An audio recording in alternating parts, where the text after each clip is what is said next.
people like these 30 Indians here, many more in India. If you look at the Indian stock exchange and look at the listed companies today, majority of the new creators of wealth are first generation entrepreneurs.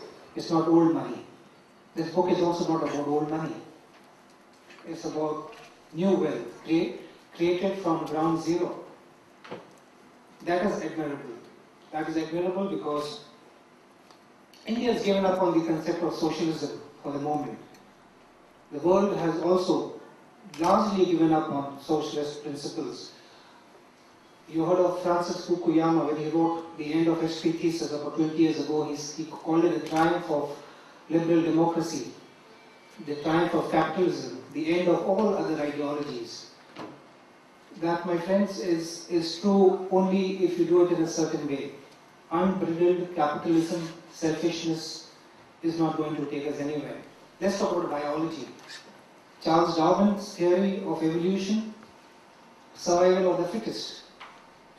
Sounds very raw, jungle logic, but it's not always survival of the fittest. It's not always about selfishness.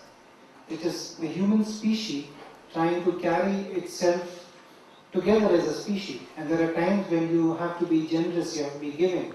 Not because it's written in the books, but because it is a model which sustains the human species and the model which will sustain capitalism. In biology, it is being explained.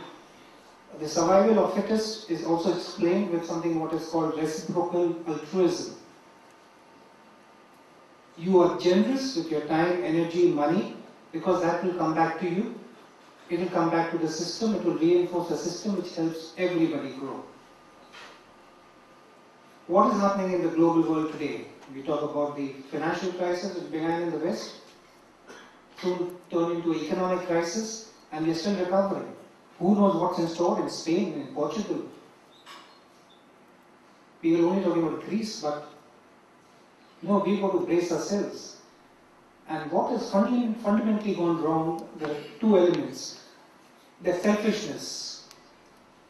In economics, if you believe that John Maynard Keynes gave us a good explanation in microeconomics how a national economy will work, the wealth has to be distributed. You cannot have effective demand if the purchasing power, the multiplier effect of money, if that doesn't move around. In the world today, what we have is a situation of macro imbalance, a huge macro imbalance. Current account deficits in many countries, huge current account surpluses in a few. So the money is not, there's no liquidity at a global level. One. Two, manufacturing is suddenly become part of the domain of a few countries. Now the real economy is the one which is at the center of any economic enterprise. The financial part of an economy, what you call the banking, financial instruments, etc., are based on the real economy. They have to be linked. But what happened in the crisis?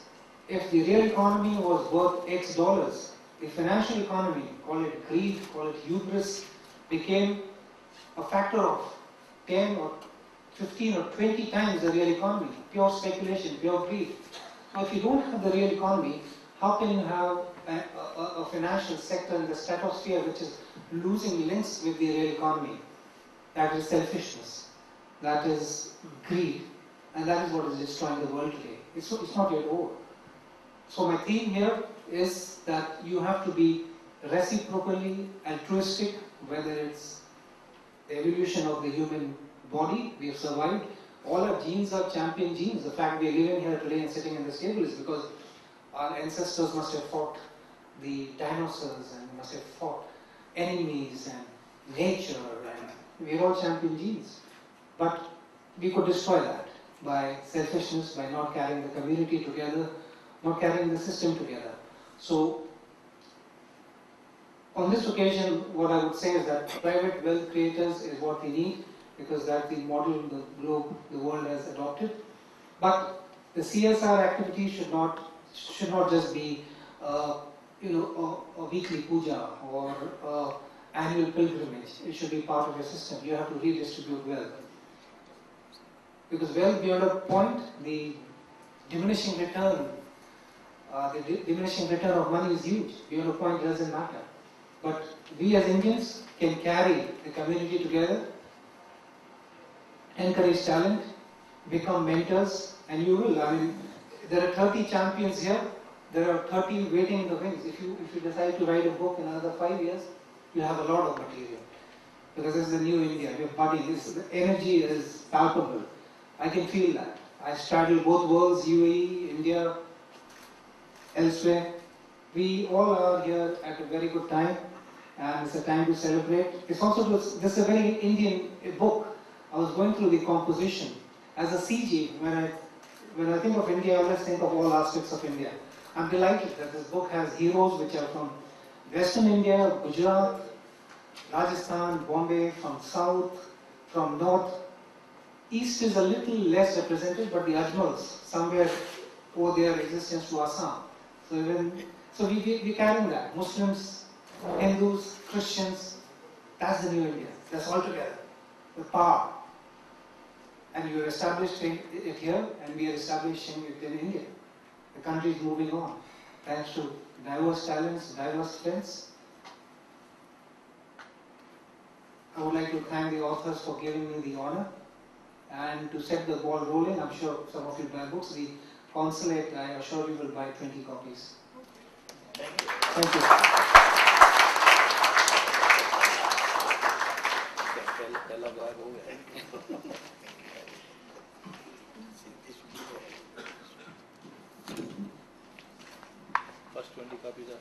Thank you, Mr. Verma. That is really great. I was not expecting this, at least from the consulate, but I'm very honored. Not expecting.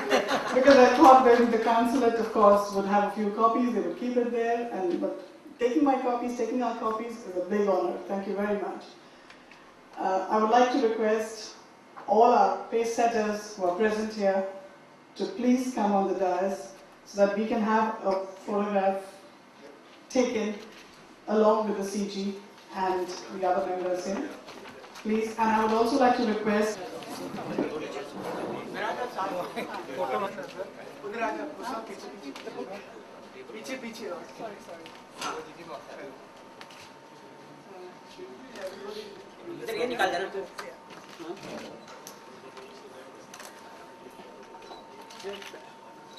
इसको कहना याद please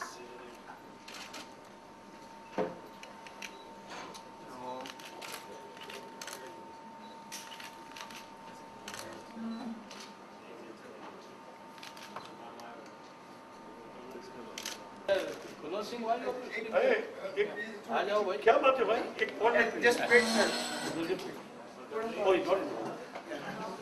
next book नहीं वो 3 आदमी को cover कर देगा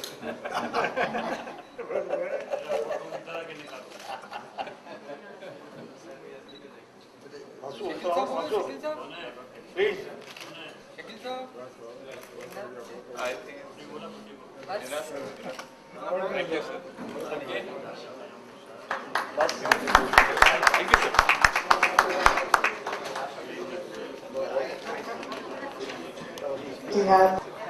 He's come here and he's graced the occasion for us, which is a memorable day.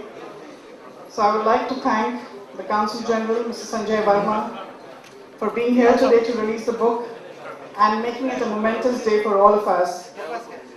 I would like to thank all the achievers who are present here, and of course those who are unable to make it due to prior commitments, for all their support and cooperation extended to us at all times. A big thank you for the advisors, Mr. Bharat Bhai Shah, Dr. Ram Baksani, and Mr. K. Kumar, for believing in our capabilities and guiding us throughout this project. Thank you to all of you, our guests and colleagues, and friends from the media for having graced the occasion. Thanks to the management and to the new chairman of the India Club. Last but not the least, I would like to thank our families for all their support and understanding in helping us fight through these upheavals that we faced in the completion of this book. Thank you all once again, and please join us for some refreshments. Thank you.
Thank you.